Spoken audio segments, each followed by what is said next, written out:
28-year-old Brian Koberger is in Pennsylvania police custody. A sad update now from the Tooele County Sheriff's Office as they have now called off the search. The mayor tells me these damages will cost the city millions of dollars. She says Mill Creek was flowing a cubic feet per second higher than the Colorado River. The plane's right wing and its horizontal stabilizer and elevator just broke apart thousands of feet up in the air. There's more storms on the way after a tornado left a wake of destruction in Nebraska yesterday afternoon. Where that storm is coming in, we're also seeing it on the roads up in northern Utah. Lots of slowdowns. Take a look at this in Tremonton. I'm Fox 13 News reporter Emily Tencer with today's consumer headlines.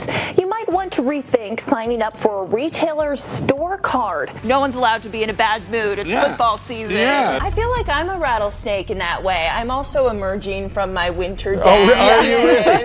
Like my personal and do you space. have a venomous bite? I'm going to give you a sandwich of heat. A sandwich. That sounds appetizing. Yeah, Today was weird. I didn't have to wear a coat and it felt okay. It felt okay, but how did it look? I looked great. Okay. Or the inversion. I thought you were talking about me. I was like, my outfit was on point. But yeah, no, the inversion. It felt good and I look great. So it doesn't matter what you see outside. Before we get into the details of this case, I want to take you back to 2 months before the alleged murder. According to the search warrant, back in January, Corey Richens logged into Eric's life insurance policy with his business partner and changed it so that she was the only beneficiary. Eric was notified by the insurance company and he changed his will and life insurance over to his sister. According to the family, he never told Richens that he cut her out of the will. Then on Valentine's Day 2022, Eric told his family Richens brought him a sandwich, and after one bite, he broke into hives and couldn't breathe. The affidavit says that Eric told his family that if anything happened, she was to blame. Then on March 4th, Eric died from an overdose of fentanyl. The medical examiner said the level in his system was approximately 5 times the lethal dosage. A year goes by and Richens publishes Are You With Me?, a children's book about a child grieving the loss of their father. Meanwhile, there's an ongoing estate battle over approximately $3,600,000 between her and Eric's sister. During the investigation, detectives discovered that Richens asked around for fentanyl, specifically, quote, some of the Michael Jackson stuff. She was arrested May 8th and charged with aggravated murder. Richens' next court appearance is scheduled for next Friday, May 19th. Reporting in the studio, Emily Tencer, Fox 13 News, Utah. Bob Kelly, in just the few hours that I've been here, I've seen some people drive by looking at it distastefully, but others are all for it and leaving tips in the tip jar. In Grantsville, it's the talk of the town. Have you guys seen the street sign skeleton thing around town? Inside the Outpost restaurant, locals are buzzing about a certain Halloween display and the way it's blown up on social media. We're gonna go tip them when we leave. We know what it's like to work for tips. I know. It all started days ago when Christopher Fugitian put up the skeleton pole dancer on the city sign.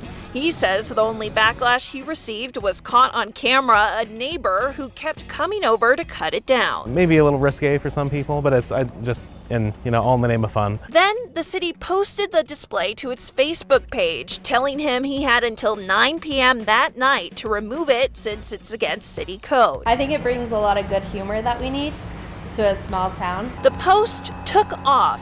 So while this skeleton was serving ones, others were serving their opinions in the comments section, writing things like, I guess teaching our children respect, decency, and manners has gone by the side. The kids understand what that is. Maybe the problem's not the skeleton dancing on the pole, maybe it's something else. Fugitian moved the skeletons off city property and that night made the display even bigger, adding lights, music, and more skeletons. Neighbors are even dropping off their own decorations to add to it. We look forward to keeping this going and getting it a little bit more elaborate as we go. Caller stated smoke coming from the neighbor's house. What does it take to be a firefighter? There's no better place to be put to the test than at Unified Fire Authority's Fire School 101. I hope that you leave today tired, sweaty, maybe a little hungry. At 6:30 in the morning, council members, municipal employees, and volunteers started the day bright and early, just like a firefighter would. When I was a little boy who wanted to be a firefighter, this dream was coming true. But you can't just dream the part. You've got to dress it too. A snowsuit times 10. So these are called bunkers, and they average around 60 to 80 pounds for the average firefighter, and that's with all the basic gear they have to carry with them. Thankfully today, mine are only averaging around 30 pounds. I could barely get dressed, let alone run into a building. You can sense the nervousness, feel the authority, I do feel pretty official. see the excitement, Oh no, I'm so excited. and smell the... Smell like campfire? Yep. Our first challenge of the day is a team building exercise. We are going to be so good. The department calls this white tarp a mega mover. It's used to carry people in a crisis, but today we're carrying water. The goal is to put out these pallets, but the windy conditions prove to be another hurdle. Just dump it. After a few tries and lots of hustling, we get the job done. Nice. Next is a communication challenge, and I'm the group leader. They don't know what they're doing. You will have to describe what's in the picture. As I get into the truck, Just getting into the truck itself is a challenge. my team is awaiting my instructions. I'm nervous about this one. It's basically a game of telephone. You're going to be looking for a big red piece. Okay, go to the back of the engine and grab the hose. Yeah, it's got to be this one. That's the largest diameter. I can barely even hear what they're saying over the radio. And that's with like good clear communication without a mask on. Like when we're on fires, it sounds like a garbled mess. Obviously, everyday firefighters would be moving at a much better pace than this. I think our building burnt down. And they'd already know how to do this in only a few minutes. Woo! If you're afraid of the dark or tight spaces, this round of training might not be for you. When these guys train, there's no light. They wear a hood to simulate darkness, and they have to carry an air pack, which makes it even more difficult to fit through the small space. Ooh. Oh, this is the narrow one. Can I? We were determined to finish, I'm not strong enough. Think like a banana. even if it meant leaving a booth or fears behind. A little bit of panic sets in. That's when I could feel my heart beating and the adrenaline. I was like, okay, I've got to get out of here. The public has a good idea of what we do, but it's totally different when you get to come see it for yourself. Or try it for yourself. All right, here we go. Like going up 6 flights of stairs carrying a hose. This is hard. I feel really strong and out of breath.